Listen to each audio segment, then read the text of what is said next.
na kati ya conférence de presse wana nde na koexplike bino nini elekaki boyoki ngai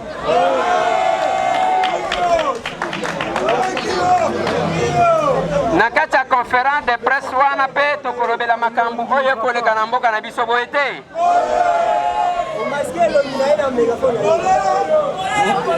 na kati ya conférence de presse wana tokobimisa oyo toyebi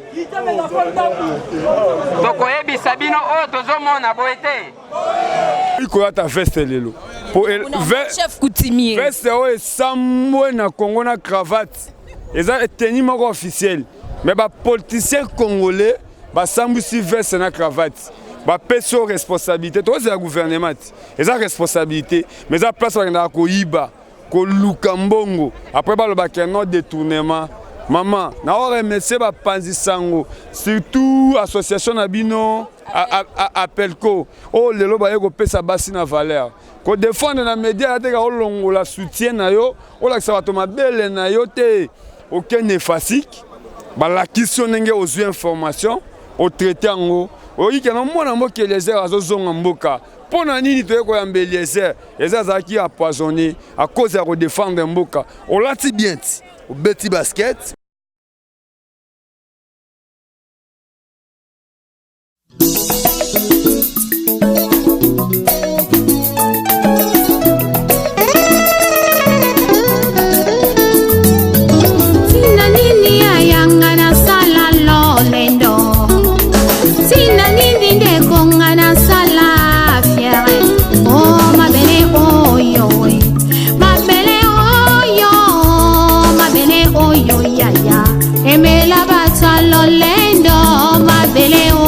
papa emela barwaye oh mabele hoyo pangi emela ba presta na banganga kisi zote kopola nango zote kopima bakusu zote kozonga mabele loko pamba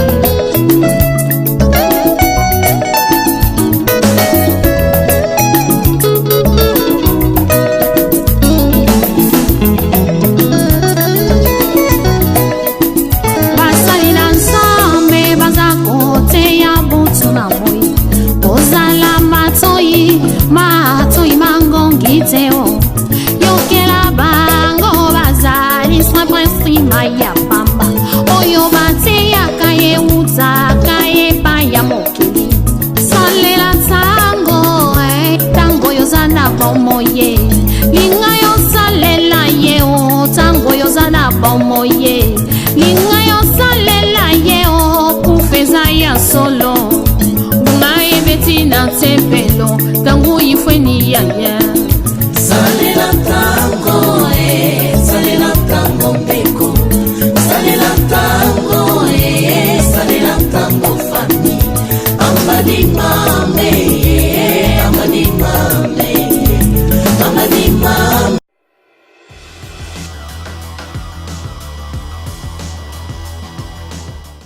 Oui, déjà à l'aéroport international d'Ndjili. Oui, bonjour chers internautes.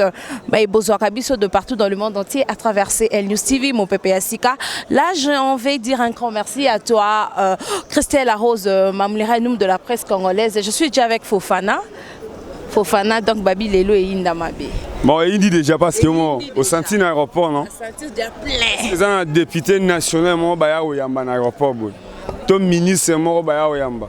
Tu yambara bibembe oba servant mboka ndenge sengeli Eliezer aza pena représentateur ba villageois mais na mambo etali ko panza sango asala journalisme na anglais ozo prendre na français pété maïbi français pour akena kotanga na ipen a distinguer ozalaka au moins de ba professeur ba tangisa génération à génération ba mela masangate ba mela pe bangité ba témoigner que non mon balo amaele yango non merci na Etienne Tshisekedi.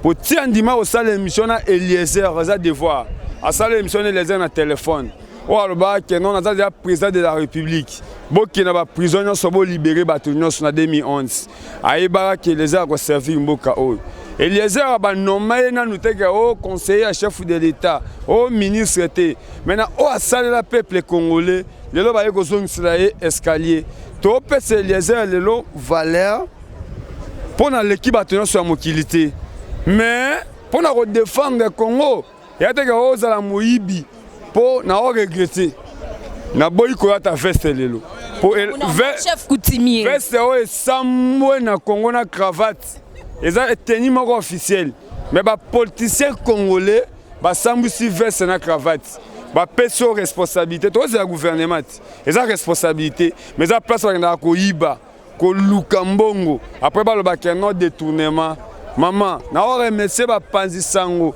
surtout association na bino Apelco oh lelo ba yeko pesa basi na valeur ko défendre na média te ka olongo la soutien na yo o la sa bato mabele na yo te aucun néfastique ba la question ndenge ozu information au traité ngo o yike na mona mboka Eliezer azozonga mboka pona nini to yeko yamba Eliezer ezazaki empoisonné à cause de défendre mboka on lati bien au beti basket au beti pena t-shirt ya bien o ça te na montre na loboko moi bilora matoi autant on peut ces informations monta o sepela ça ne pas dire que non o sa ba bilo moboye o tiki mulumbu na ote ba parti en autres za na ba ta o esengeli ba monango na mito to traiter mambo etali mboka français a rotalango américain a rotalango guinéen a rotalango mais Apelco eye ko sala moi bokesen do polémique on a ça souté OK ya on a remercié Apelco en général ba moi même attendre ba groupe même une information na tia kiango lelo mona mo Eliezer o kitama belé na olo bango to sangela Eliezer omoni na ko défendre mboka na ko selo moi qui nous a fier lelo mutu moko mboka na biso abona tanga kombo abimiselinga na mutu ka blende abiso na monio na moni mona mboka Eliezer mutu gonde fo mema mona mboka Eliezer ndenga moko leki oyaye pour le na carte journaliste était hein ya petit frère et un grand frère naé oh là là Eliezer naza fier de défendre grand frère pour anini tala congolais nga linge Eliezer pour Eliezer aza mutu ba verseste a mutu teka jibé même na sac même sac ba même il faut un peu couleur ya ilamba na couleur à sac pour balanat Eliezer aza molobeli o abimi na lingala a défendre le peuple congolais de lo bato be Eliezer ba botami ebele Eliezer aza mutu ya polémique te andoulement te Eliezer aza politicien o ya poni ko sala politique ya valeur ya ko somba ba palette ya ko somba ba voiture te tala lelo Eliezer azoyi ya États-Unis mais motabimisi mutu kana e blende et ya kozwaye nanya soto sala katoye baka ko salango lelo apenge Fofana ba sombelinga voiture na France na Suisse et pas mon mboka Richard Pangi ya bisi batu nga senga ate na le seul journaliste o na bimi na TV na ndenge nanga numéro nanga na TV za la raté mais soko lookinga motawaka non amoni motosana na émission na nga lingi bongo net se on a lobi keno pona ko pesa diaspora ko remercier parce que o penda za minda soda na bino atongo amoni na gouvernement o to ko finga diaspora te parce que bango bazui ba poste baza ba conseiller soki bulu yeke to ko tuna bango pour besoin na bino besoin Joseph Kabila bazali na raison hein pour Kabila eko zwa bango na ko débaucher mais avec Félix ba bundi combat pe bango mo basali ni bakoti yango na bikeno mutu nyonso alinga nga o asepela nga na ko sepela na bo benye botinelinga ata mwasa hero pona de donner karnanga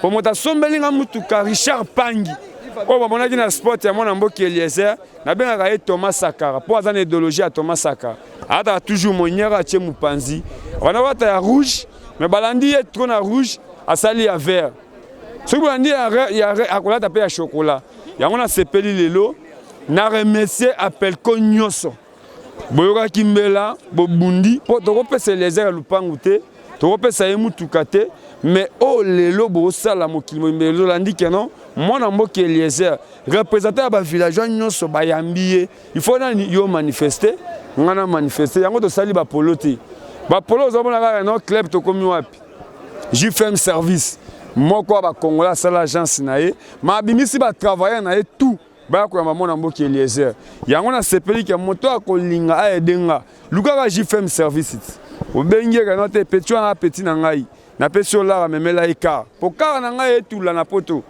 boyebi ke kuna mamba taxe bani mais ba journaliste congolais bo sangila mona mboki Eliezer. Oui, merci beaucoup Fofana, c'était la Fofana, babi petit frère. Les lois bien na cadre petit frère. Donc il était na cadre non donc musala quoi. Donc journaliste a to komi wapité. Donc merci à toi Fofana pour na ba idée babi ka Eliezer mona mboka Eliezer tamboye na empoisonnement au boyoka qui est empoisonné qui est maintenant là azosonge la biso na mabele o ya Kinshasa. Donc c'est vraiment un plaisir de honorable Nabiso, Molobé Nabiso, donc absence totale. Quand Nabiso, ça qui est vraiment ma bé, mais il est parmi nous déjà, il est quelque part là. À bientôt, vous allez le découvrir. Restez toujours branchés sur CL News TV. Vous ne serez pas déçus. Papine Zolamé se rester branché. Rokar Mies, restez vraiment branchés. Bon, mais la main est plus parce que dans quelques minutes, Bohomo na bongo mona mboka Eliezer Tamboy. C'est parti.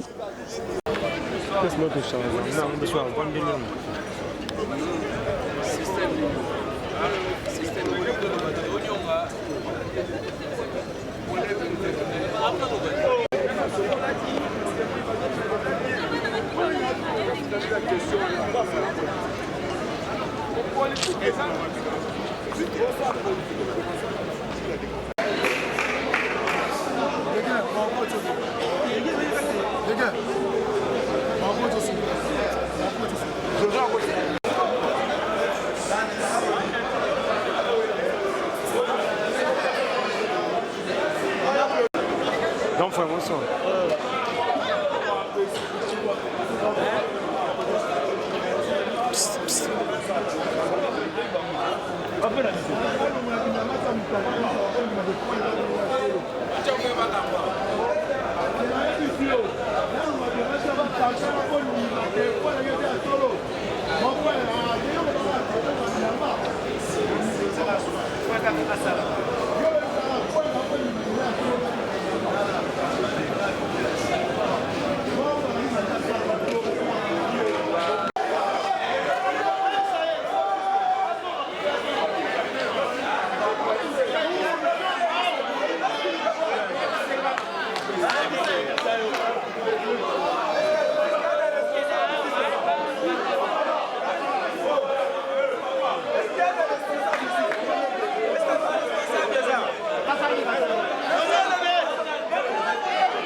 Papa les gars,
Não,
Masa mwa cameraman tu kuna pesa vanda au fina na fond.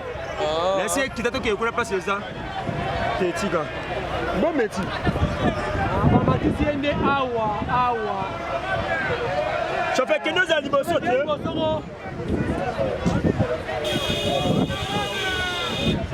Ah, chauffeur au fer.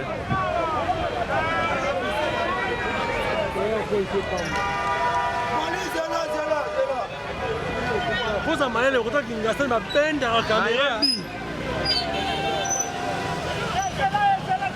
Ah, chauffeur huyu.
Vanessa.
Mbangu pété chauffeur, mbangu pe le gâté.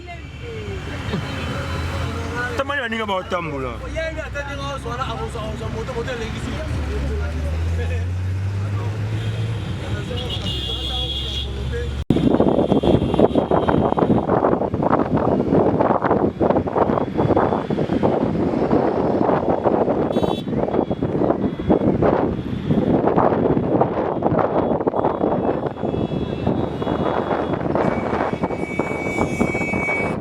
Nazo mi sentir un peu fatigué.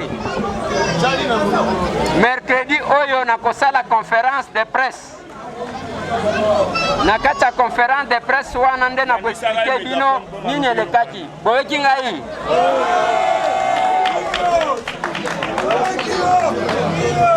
Nakacha conférence de presse wana pe tokolobela makambo oyo koleka na mboka na biso boye te.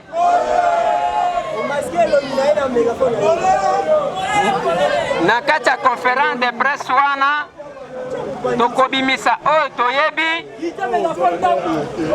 tokoyebisa bino oyo tozomona boye te yango na pokwa lelo bokolimbisa ngai je me sens affaibli mpona nakozwa temps ebele te ya koloba mpona kolemba. Comme ça, mercredi, on a passé la conférence de presse. On a koyebi sabino makambu nyonso boete. En tout cas, merci beaucoup pour Ngongana Bino. Ezana ba o ba uti musika. Ezana ba o ba kendaki à aéroport depuis 14h. Bamsou depuis 13h. Merci beaucoup pour la patience Nabino. Merci.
Ngetadila na kilumbu ya suka zina nange ikelebe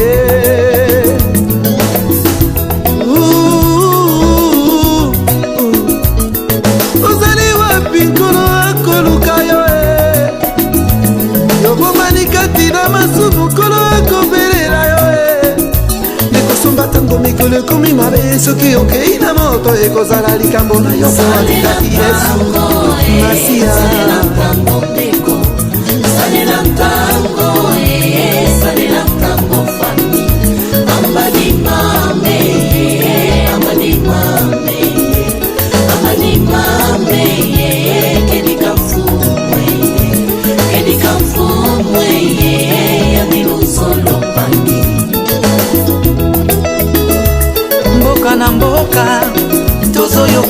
sango butu na moi tozomona makambo kolo alakaki ye eza kokokisama ye. Rachetons le temps, Jésus revient bientôt. Rachetons le temps, Jésus revient bientôt. Maranatha, Maranatha, kolo akoya. Maranatha, Maranatha, kolo akoya e. Salela tango salela tango peko. Salela tango salela tango fami. Amadi mame, amadi mame, amadi mame, kedika fumwe, kedika fumwe, yadilu solo pangi. Mudiambu jenki feti vanga lulendo mama ngai betelo kuna tempelo ngoya o mutoto tulundanga mutoto tukwendanga bikayimbidila bikatusakidila mfuweyo yandikele luzo.